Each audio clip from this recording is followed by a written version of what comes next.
Hello, Vinyl Ventures friends. We're calming down a little bit. Not really. We're going to go full tilt boogie. I'm not a calm person. Was that your Jim Nance again? Yeah, it's May. So, or not May, April. So, Whatever month. Yeah. It's one of those months. Welcome. Welcome to the award-winning Vinyl Ventures podcast. That's Mr. John Wheeler. I'm Jay Rich, and we love music. And today, we've got a great show for you. We're going to talk about the San Francisco sound. And it's like every other theme that we have. Once you start getting into it, it gets deep. It gets real deep. And just so you guys know, you see these notes on the table here? Wheels put like 6 pages of notes together. So he's doing his Bill Hayes impression. Yes. Well, I like that because it gave us more of a roadmap for a show. Yeah. I mean, a lot of this is very unproduced.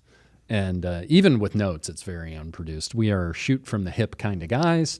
And both of us have an enormous amount of knowledge, maybe is the word, up here. But it is good to have a roadmap. And instead of talking about specific albums today, we're talking about San Francisco in the 60s became an epicenter for a musical revolution, and not just a musical revolution, kind of a social revolution as well. Oh, yeah. It was kind of everything. And I mean, you can look at San Francisco as kind of inventing the festival concert too. Absolutely. And it's kind of funny because that was 67. And when the Monterey Pop Festival happened. And then Woodstock happened after that. And then festivals in the U.S., as the years went on, kind of took a nosedive. And, 15, 20 years ago, U.S. music fans were pining for festivals again. And if you look around today in the live music world, festivals are a thing again. A big thing. And I'm not a huge fan. There are cool aspects to it, but I've talked about how I feel about live shows, how people don't know how to act at them. Festivals are such an amalgamation of so many more different types of people and music and things like that than a individual band or a couple bands at a concert. So, but this is kind of where the festival began. It really is. It's so interesting how so much came out of San Francisco in the time frame that we're talking about today. Yeah, it really is. And I mean, it influenced music for decades. Absolutely. I mean, and even now. It influenced music. It influenced social movements. It influenced governments. It influenced drug use. It influenced so many things. And that's what we talk about when we talk about the power of music. It really represents a lot more than just what you see or hear on the surface. So this show was Mr. Wheeler's idea. And I love the idea of getting deeper into scenes. We've done 100 shows where we're talking about the records only, but the scenes kind of carry with it a lot more depth. Yeah, absolutely. And for me, it's just interesting putting myself into the mindset of what the music scene was like when my parents were, in their early 20s. And as we always say, music is a time machine. So today we're going to step into that time machine and head back to San Francisco in the early days. Yes. And we got to go a little bit further back to really understand how the scene started. Because the scene in San Francisco started, well, it started with the Beats, Mm-hmm. Yep. the Beatniks. Yep. Who there's a guy from who wrote an article in the San Francisco Chronicle Times about the beatniks and the beats, and he combined the Sputnik and beats to come up with this beatnik, because the beats were far out. Yeah. And they were maybe a little left-leaning, a little more communist-leaning. Yeah. I mean, because you got to figure in the 50s, the Red Scare was going on. Absolutely. So it was a way for hey, these guys are residing outside of the norm. Absolutely. And everything, that's a through point for San Francisco, is kind of outside of the norm, ahead of the ball. Yeah. And really going to places before a lot of people were really ready to go there. Absolutely. And when you think of the just so many types of people that were kind of drawn to that part of California, that's going to end up being, as a result, just a rich cornucopia of types of music and takes on music. And, that's kind of revolutionary. Music has all developed from so many different places, but it's interesting when you dig into it to see what came from it. And then things kind of start to make sense. Yeah. After that. They really do. Yeah. Yeah. Because the beats were, you think in the 50s, the beats were these cool cats reading poetry. And writing poetry. And writing poetry. And the hippies were much different. Yeah. And in digging into this, San Francisco was kind of a hotbed for poetry. And a lot of these poets, were guys who had served in the war and gotten out on the GI Bill and went to school. And then, the world started opening up to them with the help of some substances, too, of course. And it's just interesting to see that transition. And, you think of San Francisco, you think of a lot of things, but, poetry is one of the big things. It was a huge thing that started to drive this musical revolution. Yeah, poetry and art. Yeah. It's a little bit, it's everything that's creative. Yeah. It really is. Yeah. And the other thing that kind of stuck out to me is when you think of guys who were in the military, you don't think of art and poetry and sculpture and painting, but that was a big thing for a lot of these guys who were in that very regimented military mindset. Once the war was over, and these guys had the opportunity to go get educations or start families or go back to the family farm, it's kind of like being released from a gate, right? Yeah. And that momentum carried itself through the 60s into the 70s, probably all the way through till today. Yeah. And there's an electricity in certain places because of different things, whether it's music or art. Well, San Francisco had a lot. Yeah, it had a lot. And it's hard to even fathom that, one of the big draws to San Francisco for younger folks was housing was cheap. Mm-hmm. That's hard to fathom today with housing being so expensive in San Francisco. San Francisco is maybe like one of the most expensive places to live. Yeah. But at the time, it was one of the cheaper places to live. Yeah. After the fall of not fall of Silicon Valley, but San Francisco has taken a dive in the last 10, 15 years. But yeah, it became one of the most, it went from one end of the spectrum, one of the cheapest places to live, to the other. And that's hard to imagine too. It really is. Yeah. Yeah. So what drew you to want to do this? I watched a documentary on Apple, Mm-hmm. on the San Francisco Sound, and it's like I was just drawn in. Yeah. Because it brought up all kinds of stuff I didn't even think about. Yeah.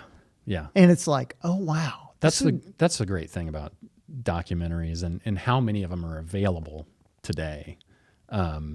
It definitely gives you a perspective that you didn't think about. And the other thing about documentaries is some of them, actually a lot of them, don't have music licensed to them.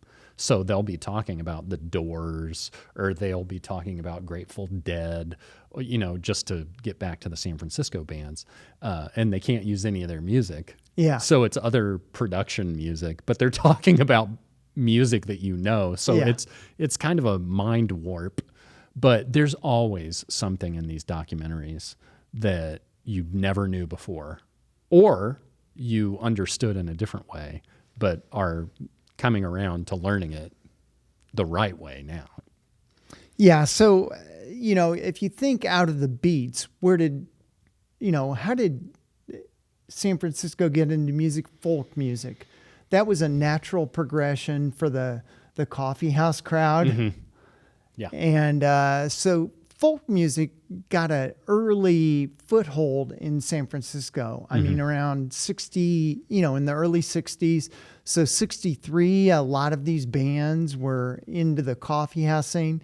And of course, we know in 64, everything changed. Oh, yeah, for a lot of different reasons. And actually, the folk music really took hold in Los Angeles and made its way up to San Francisco. Yeah. But we all know what happened in 1964. Yeah, the Beatles. The Beatles and the British invasion. And, that's an interesting collision, too, because the Beatles were huge Bob Dylan fans. And here's this band from Liverpool that just explodes and becomes the most popular band on the planet. And what that would do to the people in the folk music world. I mean, you can watch documentaries, movies. I mean, it was like an explosion heard around the world. It really was. Yeah. Yeah. So the whole, a lot of the bands we're going to talk about started. 64 is the year that a lot of these bands started. Yeah. A bunch. Yeah. And the funny thing is they didn't put out albums for a couple of years. Mm-hmm. From the beginning of when rock and roll started, like, Little Richard, Elvis, of course, Bill Haley and the Comets, everybody expected rock and roll to be a fad that just fell away. And obviously it was not. And not only did it not fade away, but it sprouted so many different types of music from it. So that's one of those things when companies involved in the music industry find out they can make money from this or that, then it's going to be a thing. And that was definitely the time when record companies realized that we were going to make a lot of money from this. And a lot of these bands were living in communal housing in the Haight-Ashbury area. Mm-hmm. It was really the epicenter of the scene. Yeah. And they had these big, what are those houses? Are they brown? They're not brownstones. They're just big, giant houses with a lot of rooms. I don't think they're not called row houses, because that's No. a Philadelphia But East Coast thing. it's the houses you see everywhere in San Francisco. So there are a bunch of them, these big houses for rent cheap. So the bands would live in them communally because they could have one house and everybody had a room, and they'd play nonstop. You could walk down the street and hear the Grateful Dead house. There was always music coming out of that house. Oh, yeah. And in kind of preparing to do this show, I listened to a couple of San Francisco-centric podcasts. And the other thing that we obviously need to mention, because it's a big part of this whole show and this whole scene, is the drug element. Well, yeah, drug use, and that probably started with the Beats. Yeah, for sure. So drug use was prevalent in San Francisco. Yeah.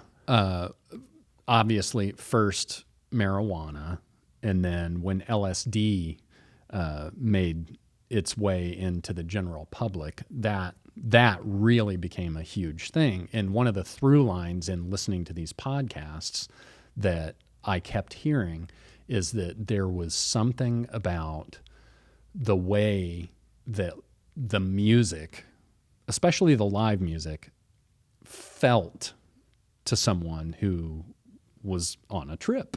Yeah. And that if you start thinking that way, it makes sense that the two just went hand in glove. They really did. Yeah. I mean, it was, and these bands, while they didn't have a record for, their first couple of years, they were playing live shows nonstop. Live shows were the way these bands were getting noticed and getting people to come. And I mean, dancing was a big thing. Mm-hmm. Yeah. Dancing and just the whole communal idea. When you think about California was kind of an epicenter in the 60s anyway. LA had its own kind of thing going on. San Francisco developed its own thing. And everything about it was, kind of a magnet attracting people to come there. All these bands had different sounds, but I mean, their big through point was playing live. Mm-hmm. And, I mean, they weren't making a lot of money. They were making enough to survive. Mm-hmm. And, the sound was different. There was great rhythm sections. Drums were becoming a big part of the music. Oh yeah. The bass was a little bit more front Yeah. than it ever had been in music. Yeah. And, I mean, they were doing maybe jazz influenced progressions. Well, I mean, when you speak of one of the biggest San Francisco bands, the Grateful Dead, Yeah. they really kind of considered themselves a jazz band that was playing rock and roll. And the improvisation and everything that went along with that, when you think about it, really had never been done within the confines of rock and roll. All of those dudes in the Grateful Dead were jazz fans. Yeah. So they were kind of a rock jazz fusion band before that was really a thing. And add the psychedelic and hallucinogenic drugs to it, that really goes into interesting places. And for a band to just come out and play songs the way everybody knew the songs were to be played is one thing. But the Grateful Dead, the reason the Grateful Dead has so many live recordings is because they encouraged live recording. And I can only guess that part of the reason why they encouraged that is because they knew that the way that they're playing the song tonight is going to be a lot different than the way they played the song yesterday. And so that's a cool little difference with them. And I know Jerry Garcia was also a huge beat poetry fan. And so throughout his entire life, that was a big thing for him. Yeah, so it all starts to make a little more sense. Yeah. When you really think about Yeah. it. It's like, oh, these were the influences. Right. And I mean, a lot of these, the whole jazz, a lot of the musicians were classically trained musicians who got into jazz and then moved on to rock. Mm-hmm. And classical was part of it too. Yeah, and it was funny because by the mid '60s, a lot of these bands were looking at rock and roll as relics of the '50s. Mm-hmm. Yeah. And they just went with rock. Right. Kind of their own spin on it. Yeah. Yeah. And that's the way everything works. I mean, rock and roll was Chuck Berry and all these people from the '50s. Rock was the new stuff. Yeah. And that's a generational thing, and that machine just keeps turning, right? It never slows down. It's hard to think of a time when people looked at Chuck Berry and Elvis as as the old guard, as that's the way they did it then, because they are really the bedrock of rock and roll. And but it's all in what your perspective is. And if you're a 19, 20-year-old kid who came out west and settled in San Francisco because of all of these things going on, you can kind of understand. You're going to have your own trip, so to speak. Yeah. And it really, I mean, the live stuff was really what drove the scene. Yeah. And I mean, you think early the bands were playing at small places, but then they moved to like places with more floor space, so people could dance. And Longshoreman's Hall, the Fillmore Auditorium, Avalon Ballroom, Winterland, the Carousel Ballroom, which became the Fillmore West. Fillmore West, yeah. And I also heard from one of the gentlemen in one of the podcasts that I listened to yesterday. He had moved to San Francisco when he was 16. He quit high school. He was from Arizona. And he moved out to San Francisco. The funny thing is, I mean, he was considered himself a full-on hippie. Funny thing is, he wasn't really into the music scene that much, which you associate San Francisco at that time with the music scene, and he really wasn't. So the guy that was interviewing him, who was a hippie from London, who had totally, I mean, there were hippies, or the hippie movement went around the world, the peace and love kind of thing. But this guy was interviewing him, and he's like, well, I just didn't really go to that many shows. But the one thing that he did say that was kind of, for him, one of the reasons why he didn't get deeper into those larger shows is because he was more interested in the shows early on that were at those venues that were 400 or 200 or 600 cap venues. And what he said was, I didn't really have an interest in going to a concert where there were 10 or 15,000 people. and I can kind of relate to that, because the older I get, and this kid was young at the time, or this guy was young at the time, the older I get, the more small, intimate venues are the ones that I really like to go to anymore. Yeah, because you can really hear the music and you feel like you're more part of the show. Yeah. But again, at that time, the festival, I mean, really, festivals kind of gave birth to arena rock when you think about it, because music like that being played on that grand of a scale wasn't a huge thing before the 60s. So no, yeah, these shows, I mean, they would do bigger shows at outdoor venues. Yep. And a lot of they were promoted by friends, members of the band. Yep. You name it. Poster art became a big part of it. I was just getting ready to say that. The poster art that you know of now, like 11 by 17 posters, and most of the ones that people think of for this time were, tie-dye influenced. Yeah.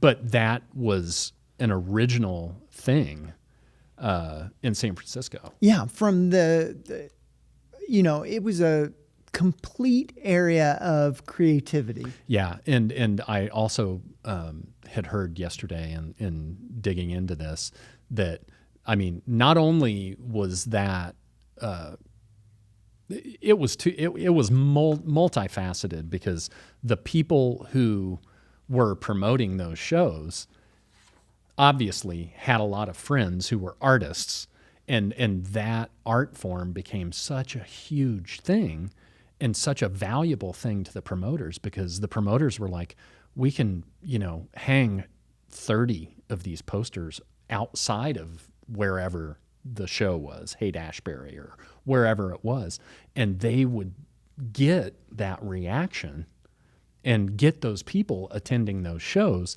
because of that. So not only was it a new art form, but the act of promoting the show that way was a big thing that hadn't been done like that before. So, and a lot of these artists were doing weird visual experiments at the shows. That's probably where the psychedelic grew out of, because they were just these trippy backgrounds it was never the same. They were doing, it was almost like the albums with the liquid center. They would reflect them on the back. Yeah. And it was never the same. Kaleidoscopic almost. It was kaleidoscope type stuff. Yeah. And that became a huge thing throughout the 60s. Yeah.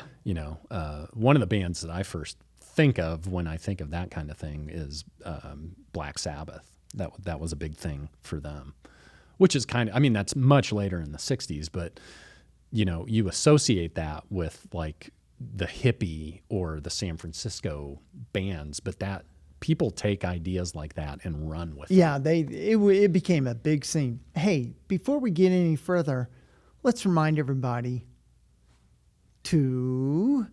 Well, we want to remind you, first off, if you're only listening to the show, you can go to YouTube Music and listen to or watch the show. Then we also want to remind you guys that you can go to Fourth Wall, which is kind of our home away from YouTube home. You can get behind the scenes stuff. You can do all that.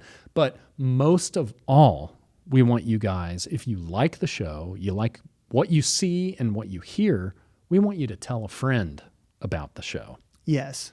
We want you to like, subscribe, but also tell a friend, because the best advertising, kind of like what we're talking about in San Francisco at the time, is word of mouth. And so if you know somebody that likes music, tell them about Final Ventures. That's it. That's it? Yep. Now we're back into the show. Okay. So the concerts were really the big thing for the scene. Yeah, because the live shows. Yeah, because they worked in tandem, like I said, with the psychedelic drugs. Yeah. It was such a big thing. There was an idea or ideals at this time. A lot of people had anti-capitalist ideas. And so you had an enormous amount of people congregating to San Francisco in these times. And these people came there with no safety net, no money, nowhere to live, on and on and on. And so you can see how that would become a problem. So groups kind of developed out of those needs. There were groups around that just fed people and didn't think that people should have to pay to eat. Yeah, and there were all kinds of free clothing. It was just a community trying to help everybody around the community. Yeah, and that's an ideal. Yes, for sure. It didn't always work out. No. Great, and it didn't always sit well with the authorities. But if you can imagine your neighborhood suddenly having 100 times the amount of people there than there were, 3 weeks ago, you can imagine that would cause some problems. And it was a build. I mean, we're talking about a really short time, really from 64 to... It's really a decade, 64 to 74. Yeah, but the Summer of Love is what it is. But really, 66 through 67 was where San Francisco had the hugest influx of people and activity. Let's dive into a few of the bands. Absolutely. And the first one, Jefferson Airplane. They had a record contract before a lot of other bands, before the Grateful Dead. Mm-hmm. Yeah, I mean they're one of the originals for sure. Yeah, they really are. They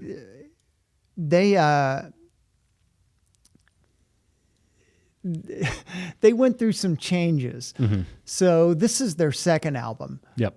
And this is the one when Grace Slick joined the band. Mm-hmm. And I'm going to mess up her name. Singye. Yeah.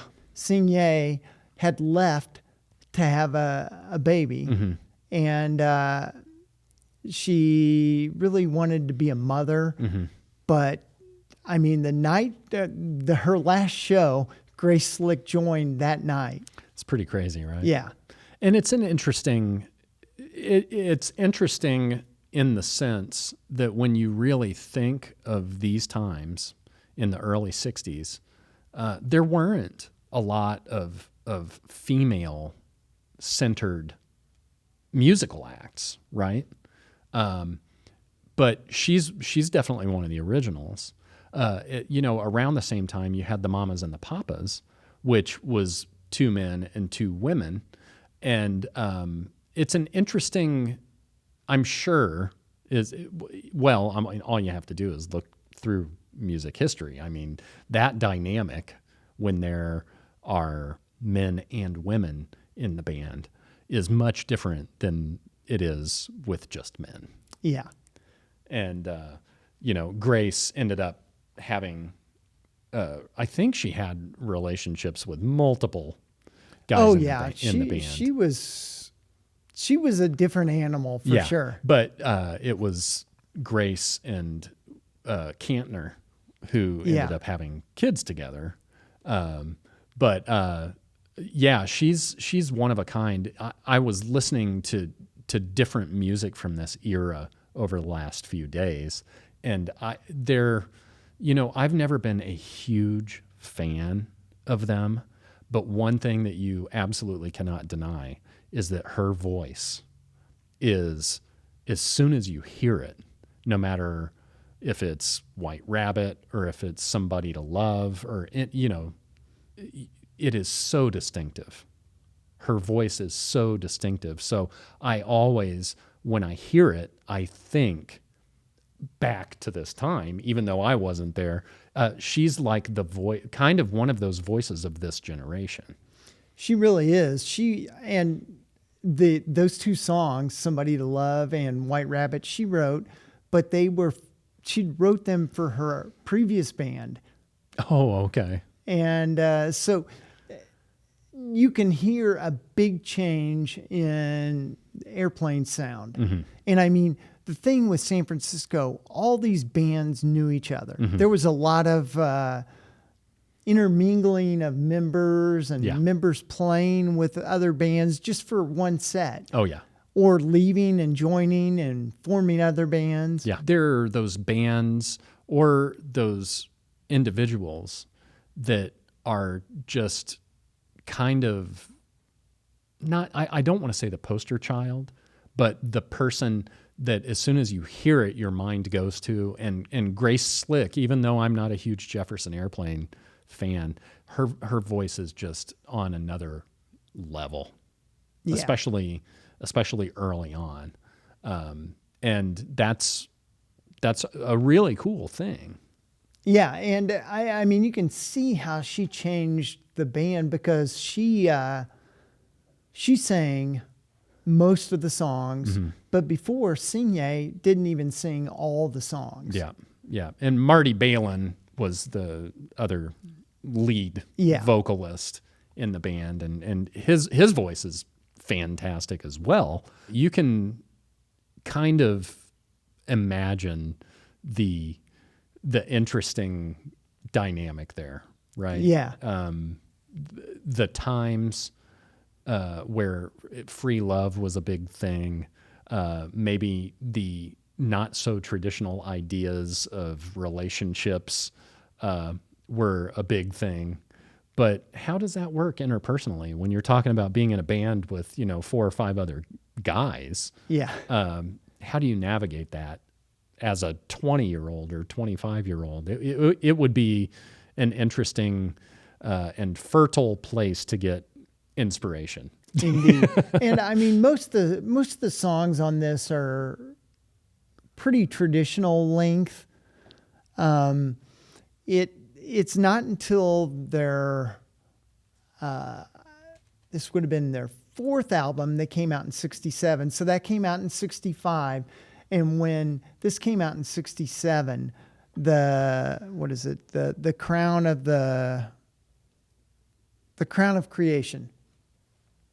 And I've listened to this a few times, and it's very different than the other stuff or the prior stuff. Yeah. Well, I mean, 2 years. Yeah. 2 years, 3 years in this time working and creating within those boundaries or lack thereof had to really stir up some interesting things. And 67 was a banner year for releases in San Francisco. Yeah. Because that's when the Summer of Love was happening. Yeah. So record companies were seeing dollar signs. Pouncing on the opportunities. Yes. This is a cool cover for sure. I mean, it is certainly the 60s here. Yeah. Oh yeah. Without a doubt. And it's funny because they influenced, I mean, you got to go to a band like the Charlatans and the Charlatans were more, when you look at how they're described, it's everything from folk to acid rock. Mm-hmm. And they probably were the gamut, you know. Obviously, Jefferson Airplane made that trip, to use a popular phrase. You know, you have to expect that in times like that, where you're in the middle of something that is considered where it began, that there's going to be a wide spectrum of music over probably just months, let alone years. Yes. So yeah, I mean, people take what they hear and create and make their own thing. And that certainly applies to Jefferson Airplane and the other band, most of the other bands in the scene. It really does. Let's briefly talk about the promoters. Yeah. Because the legend, this guy is a legend to come out of San Francisco, but Bill Graham. Yeah. And he managed a lot of these bands. He managed, for a time, Jefferson Airplane. He managed Janis Joplin, Big Brother and the Holding Company, and a slew of others. But Bill was an abrasive personality, and I think at one point Grace said, "It's either me or him." That's quite a statement to make. Yeah. And you know what the band chose. Yes. So, and I think that happened with other, I think Janis had the same kind of fallout with him, but there's no denying the guy knew how to promote music. Yeah. Yeah. Was he one of the owners of Fillmore West? Yeah. And Bill Graham owned Fillmore, the Fillmores, the original Fillmore in the Fillmore West, and there's been others. He kind of took that over from somebody else, but it was real. He made it what it is today. Yeah, and obviously you're going to be motivated in promoting a band if you are also someone who owns the venues where the bands play. Yeah, and it's funny. One of the first shows he promoted was the San Francisco Meme Troupe. Oh, yeah. Yeah, that was a big thing, too. And they were going through some legal issues, and he did a benefit concert, and it was a massive success. And for those of you who, that word doesn't hit your ears right, he's talking about mimes, but it's pronounced meme. Yeah. As well, and we've talked about it in the David Bowie Deep Disc Dive episode. But yeah, for a promoter at the time when you're talking about all of these groundbreaking San Francisco sound bands promoting a mime troupe or a meme troupe. Whatever your flavor.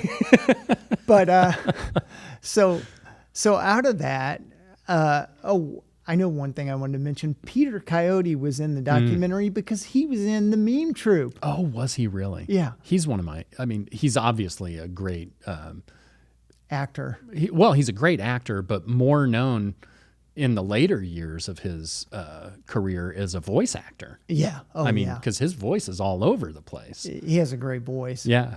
It's just funny to see that transition that, people start out as mimes, and then make their way into acting and voice acting. Can you imagine telling your parents that? Yeah, it just goes to show you what was going on in San Francisco. Anything to do with the arts was fair game. Yeah, it ran the gamut. Yeah. Yep. And so I'll briefly go back to the charlatans. They were dressed like Victorian dandies or Wild West gangsters. And that grabbed a hold with the hippie culture. Mm-hmm. I mean, that carried over. Even though the charlatans were more like 65, 64, Mm-hmm. their influence was the fashion, really, more than anything. Well, the fashion, but then also in the 60s, no matter where you're talking about, San Francisco, East Coast, performance art. Oh, right? yeah. And that plays into it too. So, yeah. I mean, it's not just music, right? It's not just music. You take LSD or something like that, and that just opens doors in your mind. Aldous Huxley, The Doors of Perception, that's who the band The Doors was named by. That was the book he wrote. And, there's all types of inspiration coming at all these folks from so many different directions. And, later in the 60s, we're talking about folks who had been in the service during the Korean conflict or in World War II. But then later in the 60s, the U.S. gets involved in Vietnam. Which is a good point because Vietnam, some of these band members were drafted and served. Yep. And so the bands kind of had to go on hiatus or kind of change their lineup a little bit. Yeah. And a lot of these band members or a lot of these folks who were draft dodging found very creative ways to do so. Yes. And so it was a time where there was great freedom, and that opened a lot of those doors of perception. But that also, looming in the distance, you had Vietnam and the antithesis of what this whole movement was really about. So, nothing is ever created without pressure and time, for sure. And that's a really good point to make because this didn't just come from one thing. The sound, and it happens everywhere. The sound, whether you're talking about the San Francisco sound or you're talking about East Coast stuff, it comes from so many different places. He really does. Yep. Let's get into the elephant in the room. Our good old friends, the Grateful Dead. And I don't have their early stuff. Me neither. And I've listened to it on live albums, and it is much more what you would think the mid 60s sounded like. Yeah. It's much more experimental, much longer songs. Yeah. It's interesting because I was, and I can't remember the guy's name, but I was listening to something yesterday, and it was the guy who managed them till the end of their career. And he talked about, when Touch of Grey late in their career happened, it was an interesting thing for the Grateful Dead because they had kind of built their following literally from the ground up. And it wasn't based on radio play. Obviously, it wasn't based on MTV because that didn't exist. It was based on a grassroots movement and taken through the 60s and the 70s and, kind of fell by the wayside in the 80s. But when they became, when that became a hit, the band, at least according to this guy, didn't really know how to navigate that, and kind of looked down on the young fans who were coming along because they were seeing the band for the first time on MTV. So that's just an interesting perspective when you think about it, because you think a band wants to sell records, wants to sell T-shirts, concert tickets, on and on and on. The Grateful Dead, the way the band was built, at least it sounds like, they really took that ethos through their entire career. We built this on what we wanted, the way we wanted it. And even though they were benefiting financially from having this hit in the late 80s, they didn't really know what to do with it. I understood. Yeah. I mean, it's just wild to think about that, because I remember, at the time in 87, I would have been 13. So Jacob can't make fun of me for not being able to do math. I would have been 13. I didn't really know what to make of the band because I had this idea in my head what they were, but a 13-year-old doesn't know, what the Grateful Dead was in the 60s. So it's just an interesting, generational collision at that time. Yeah, I think that's a good way to put it. Yeah. And really, the Dead and Airplane were the survivors from the scene that continued to produce music. Yep. And, even though Airplane became Jefferson Starship, they survived. Yeah. And when you're making it up as you go along, that's what you do. You got to do it that way. You're gonna have survivors and the other side of it. Yeah, and then we'll move on to Big Brother and the Holding Company and Janis Joplin. And it's funny because Janis came to San Francisco from Texas. She hitchhiked with Chet Helms, who Chet became kind of a mentor of Bill Graham.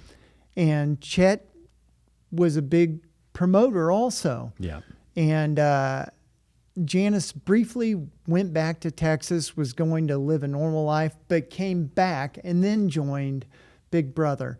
She was at the time, Janis was known as the voice that needed a home. Oh, yeah. I mean, she was well regarded in the scene. And you listen there, obviously her catalog is so limited, but you listen to her and you realize why she would have been such a phenomenon, because as far as white performers, and a lot of her influences were black performers and soul and R&B and stuff. And she really, even to this day, there's no white woman who sings like that. No. And you don't necessarily, whether you like her or not is kind of beside the point. The soul that she put in to what she performed was the key. And, why that struck such a chord with the audience was probably because there hadn't been anybody like that before. True. Right. So let's move on. And Sly and the Family Stone. Yeah. What an anomaly. Talk about someone who unlike anything before or after. Yeah. And when you listen to this album, this is, I think, their first release that came out in 1967. It it's unlike anything else. But the drums are magical. Yeah. I mean, it is a groove unlike any other. Yeah. And they really, I mean, they were, I say it a lot. Sometimes it seems like some of these bands and performers are alien because there had never before been something like it and hasn't been since. And this is another great example. I mean, a scene like this is bound to develop that kind of thing, right? But you listen back to this stuff and it's pretty striking how incredible they really are. Indeed. And it's funny, Sly, or his government name, Sylvester Stewart, Yep. was working in a recording studio and produced the Bo Brummels, who were another San Francisco band, but they were more like in the Beatles category. Yeah, and folk. Yeah, They're kind of a they were folk folk feel. and more like that early 60s Yep. sound that everybody heard on the radio. Yep. But yeah, I mean, to think that this band became part of the scene, and they're very different than the rest of the bands in the scene. For sure. For sure. But I listen to that. I think the only album of his that I have is the Greatest Hits, which is like, you forget how many songs by them you know. Yeah. And it's just, he was obviously groundbreaking for a lot of reasons. But I think that recording career that he had working in recording studios, I mean, it's almost like he was a sponge and he was just absorbing all of those things that he worked on and those bands and artists that he recorded and came out with this. Yeah. Pretty amazing. And another guy Yep. who is a little bit different, but kind of had the same sound, Santana. And it's another one and Santana was from the Bay Area also. Yep. To think of that, what was going on in the 60s, these people created music for decades that we all listen to even today. Yeah. And, Santana's an interesting example because, the Supernatural record that he put out, what was it, like 2001 or 2, with Smooth with Rob Thomas. I mean, that album, I think, is a diamond selling album.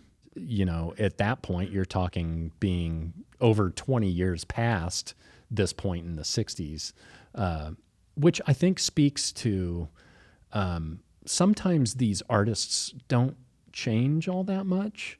I mean, obviously they go through different phases and have different types of music and different inspirations, but that just goes to show you that maybe it's more the listeners are changing or the recording industry is changing, because it always seems to cycle back. You know what I mean? Yes, it does. Yeah. Yeah. Santana is, again, you're talking about rhythm being the focal point, even though he's the guitar guy and just a fantastic guitar guy. Though I think with Santana's music, it all starts with that rhythm. And that's another throughput of the San Francisco sound, rhythm. Yeah. It just had every band had a fabulous rhythm section. Yeah. And another thing to note is a very young Neil Schon from Journey was a part of Santana's band, I think, when Neil was 17 years old. Yeah, and Journey was founded in San Francisco. Talk about another band that went through a lot of phases. I mean, their first 3 records, which I love listening to, the records without Steve Perry, if you listen to them, they were more of a prog rock kind of fusion jazz, more like the San Francisco sound. Yeah, and there's also the Latin, which obviously in Santana was a big thing, but a Latin feel to the early Journey stuff. Yeah, man. There's obviously something in the water in the Bay Area, right? Absolutely. And it's funny, a band, I mean, we can list tons of bands, but Moby Grape, which I don't have an album from. I don't either. Moby Grape, they kind of started out hot, but then Columbia Records had this genius idea of, we're going to release 5 singles at the same time from this band. People didn't know what to make of it, right? Well, they knew what to make. They thought the band was overhyped, so they kind of turned off to the band. Yeah. Yeah. Isn't that interesting? That's just so weird. Yeah. I mean, saying, hey, let's release 5 singles simultaneously kind of reminds me of Kiss in 78 releasing 4 solo albums simultaneously. Yeah. I mean, you have, you can see 2020 when you look back, but that's a crazy idea. Bananas.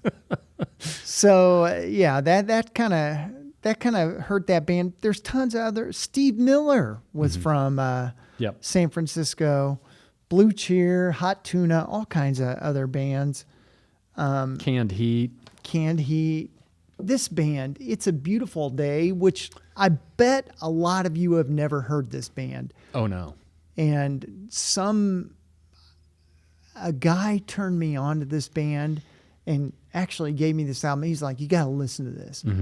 And I love it. It's very prog. I listened to a little of them yesterday. Yeah. And yeah, it checks a lot of boxes for me for that reason. I know you're not like a huge prog guy, but I think for me, it scratches that jazz itch, and that fusion kind of thing. Yeah, they really, they're a fun band. And this is a gatefold. Let's open this up just to take a look. And look at them. They're dressed like gunslingers or... Yeah. That fashion sense from the Charlatans really carried through. Yeah. And up here it says, for those who love, time is eternity. Yeah. Wow. That's deep. Yeah, and this came out in 67 too. Columbia was signing a bunch of these bands. Yeah. Yeah. I mean, when you think about it, Columbia really was kind of on the front part of these waves, because you had Dylan, before that you had Miles, Sinatra. They really were it's almost like musically they had a crystal ball, and they had the money and the distribution to be able to really put those things behind these artists. And the crazy thing is, for every Bob Dylan or Frank Sinatra, there's 1,000 other individuals or groups that you've never heard of, and It's a Beautiful Day is a perfect example of that. Yeah, and there's there's a slew of them. There's Quicksilver Messenger Service, and this album sounds a lot like It's a Beautiful Day. Yeah. Yeah, because if it's good once, the record industry thinks it's good 100 times. But I mean, that was the sound that was going on in San Francisco. So that's what these bands did. And these guys were, all the members, when you see other bands forming from Quicksilver Messenger, it was just a big amalgamation of people, doing what they love. Yep. And sharing it with others. Yep. And then let's just open this up real quick. I know it's not, but it's a gatefold, which I love. Yeah. But I mean, and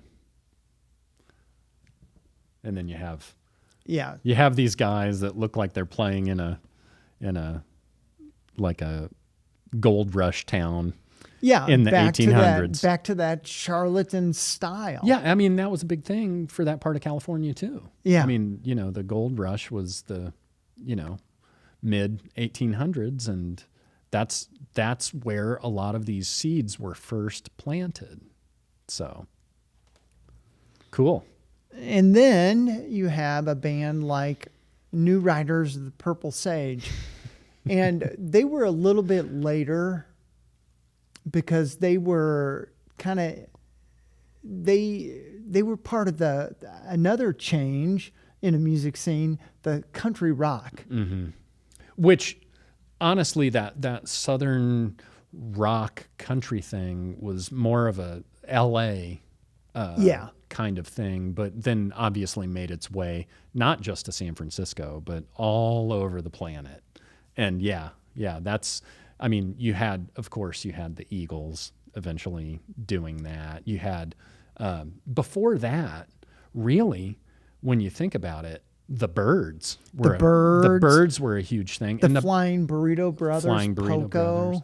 Yeah, Poco. But the Byrds, we kind of skipped over them, but the Byrds were kind of a folk group that turned into, what we know today.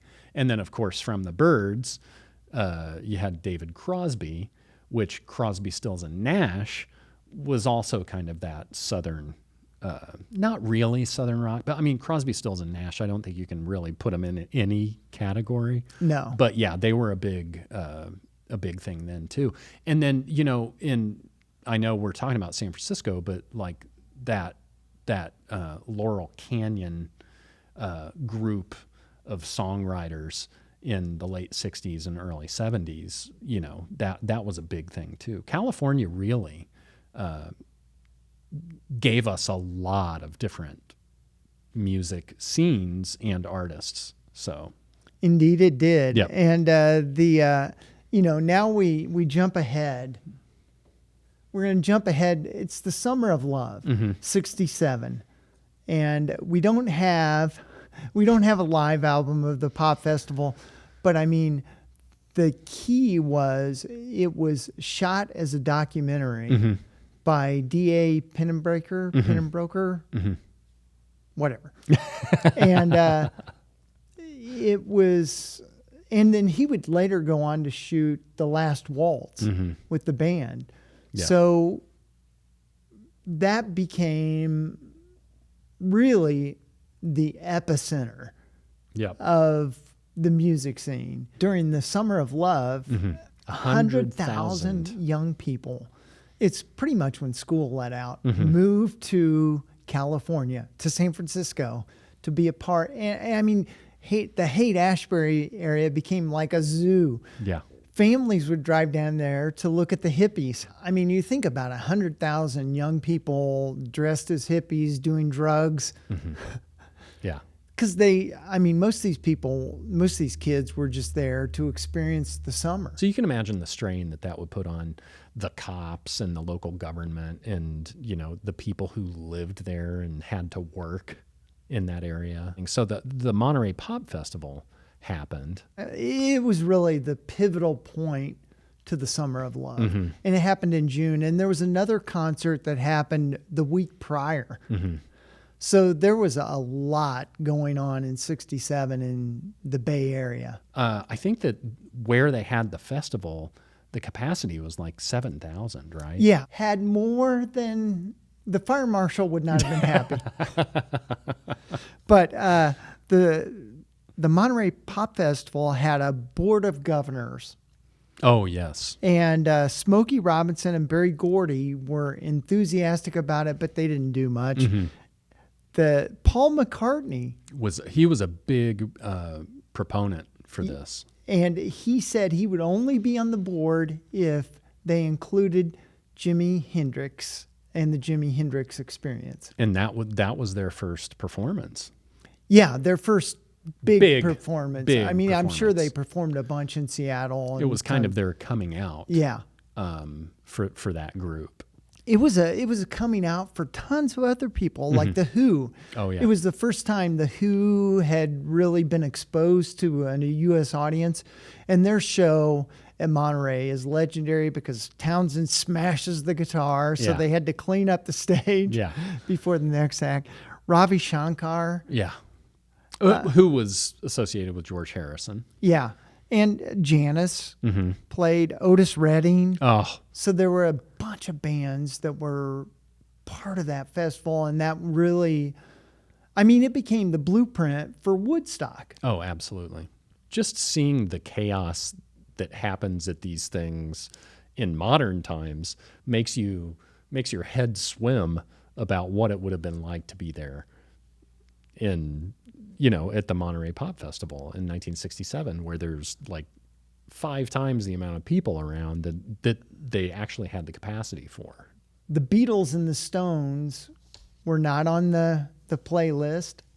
They didn't perform, but Brian Jones from the Stones was seen walking around in psychedelic clothing many times. And I think he introduced Jimi Hendrix. Oh, did he really? Yeah. Oh, okay, that's cool. Can you imagine being at a concert and Brian Jones from the Rolling He's just Stones walking around, hanging out with everybody. casually walking around? And I mean, estimates range wildly from 25,000 to 90,000. And I'm sure it ebbed and flowed as a 3-day show. So and ticket prices. Oh boy. I mean, ticket prices were $3 to $6.50. Yeah.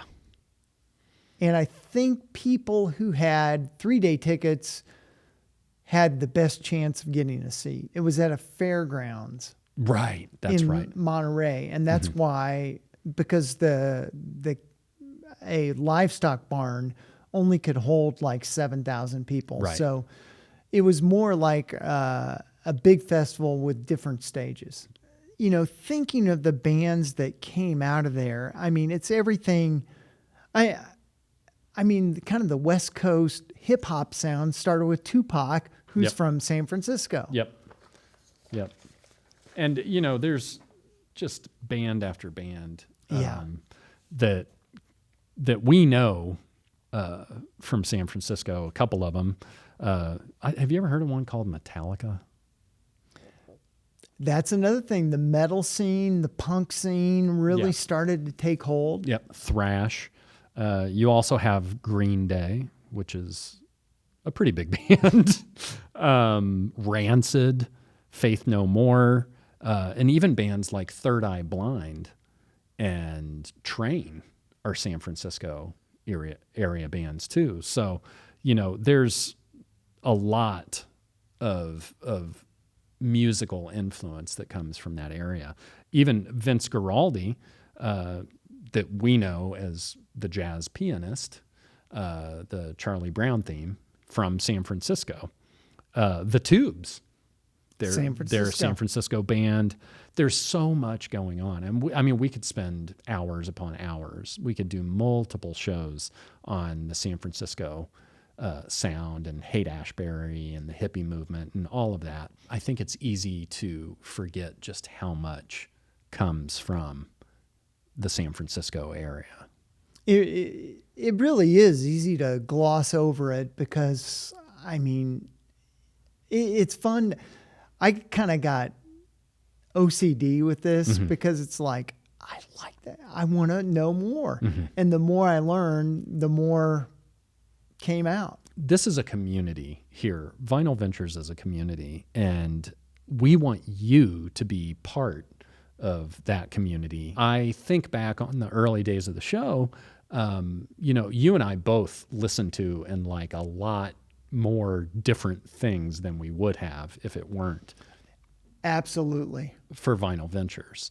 So that's what we want to share with all of you. You can visit us on our social media. You can visit our YouTube channel, and there is so much stuff there. We just want you guys to appreciate that music collection and share it with those that you know who appreciate music. And do that with Vinyl Ventures too. So for Wheels, I'm Jay, and we'll see you all the next time around.